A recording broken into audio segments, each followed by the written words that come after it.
Finland is ranked at or near the top of having the best educated students in the world, which left everyone wondering, really? Finland? These are the people who gave us the air guitar championship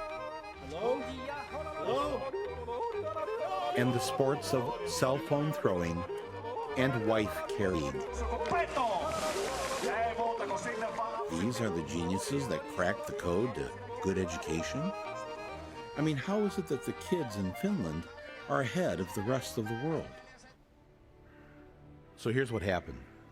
Back in the day, Finland's schools sucked on the level that ours suck on.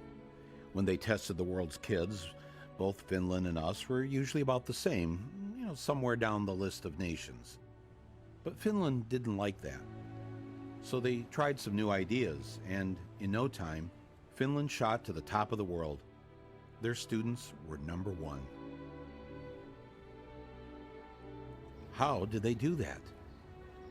That was the one question I wanted an answer to, and I went straight to see the enemy's Minister of Education. Before I could say anything, she blurted out their top secret. They do not have homework. Wait, so you reduce the homework you give them at school? Yes. They should have more time to be kids, to be youngsters, to enjoy the life. How many hours of homework did you get last night? About 10 minutes or something. 10 minutes of homework? Yeah.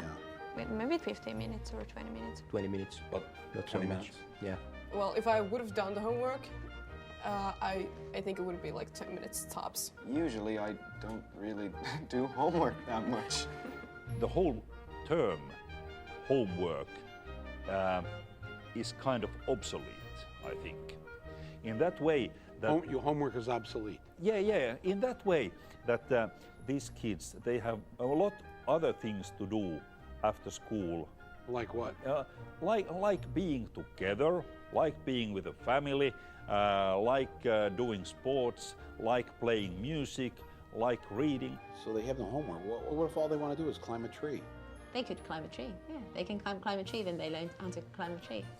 But they'll end up, while climbing the tree, probably finding out about different insects, and they can come to school next day telling me about what they found. Compared to the older kids, how many hours a day do the younger ones go to school? Mondays, 3 hours. Tuesdays, 4 hours. It varies. It's 20 hours a week. So they're, oh man. Now, does this 3 or 4 hours at school include the lunch hour? Yes. How are they learning anything? How are you getting anything done? Your brain has to relax every now and then. If you just constantly work, then you stop learning. And there's no use of doing that for a longer period of time.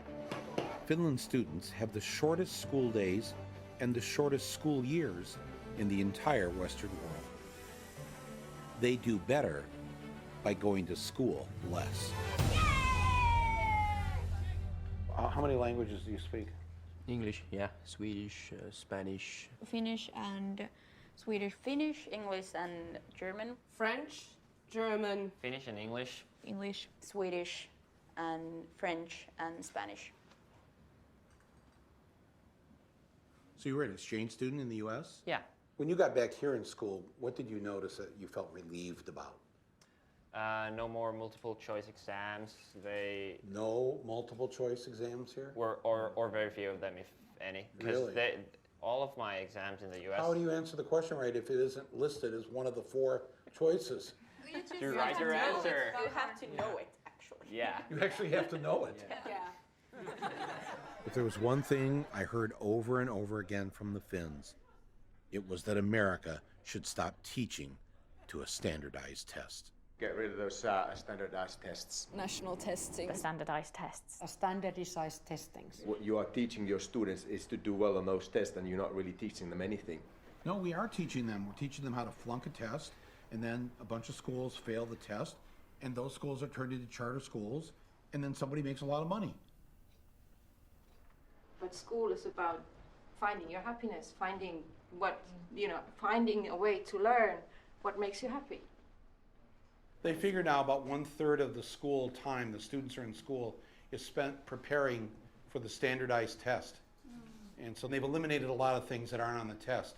So music is gone, art is gone, poetry is gone. Yeah, in many schools. Civics isn't even on the test. So now schools are dropping Really? civics. Yes. Civics, American civics. Okay. Unbelievable. We got rid of poetry. Really? Yeah. Yeah. Why? It's a waste of time. When are they ever going to learn? When are they ever going to speak as poets when they're adults? How does that help them get a job?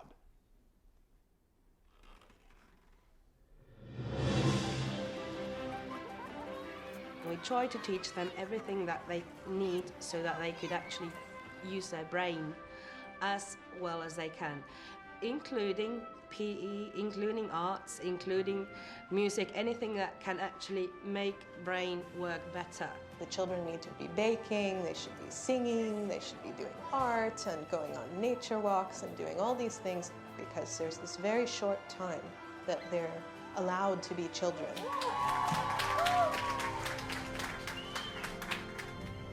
If you don't have standardized tests here in Finland, how do you know which schools are the best? And, you know, people need a list. The neighborhood school is the best school. It is not different than the school which can be, for example, situated in the town center, because all the schools in Finland, they are all equal. When we move to a new city, we never ask where the best school is. It's never a question. So nobody has to shop for schools. There's nothing different in any of our schools. They are the same. It is illegal in Finland to set up a school and charge tuition. That's why, for the most part, private schools don't exist. And what that means is that the rich parents have to make sure that the public schools are great. And by making the rich kids go to school with everyone else, they grow up with those other kids as friends. And when they become wealthy adults, they have to think twice before they screw them over. In the United States, education is a business. There are corporations making money. Here, it's so student-centered that when we had to redo our playground, they had the architects come in and talk to the kids. Were they listened to?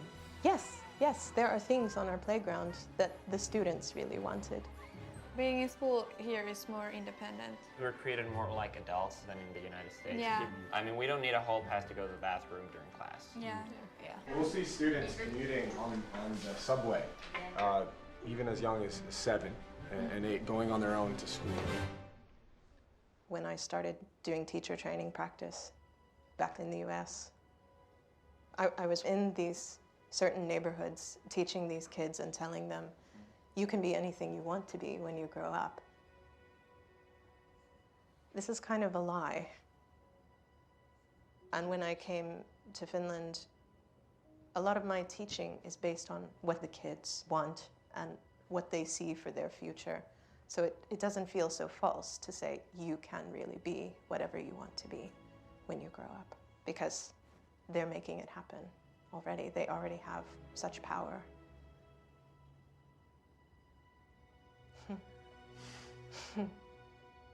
That's upsetting to think about that, that our kids don't have that. That's really beautiful.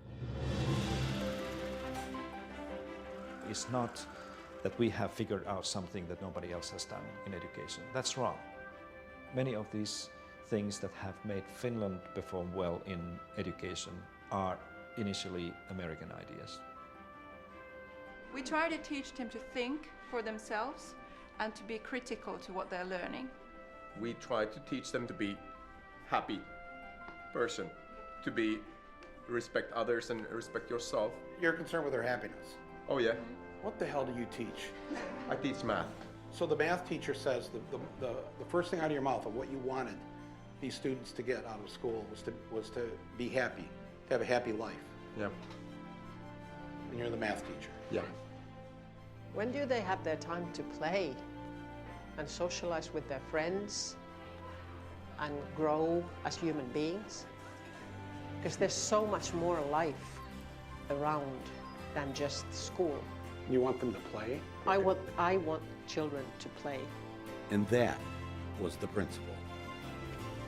I'm planting the American flag right here in the middle of your school and claiming this great idea for us. Thanks for stealing it. Yeah, that's how we roll.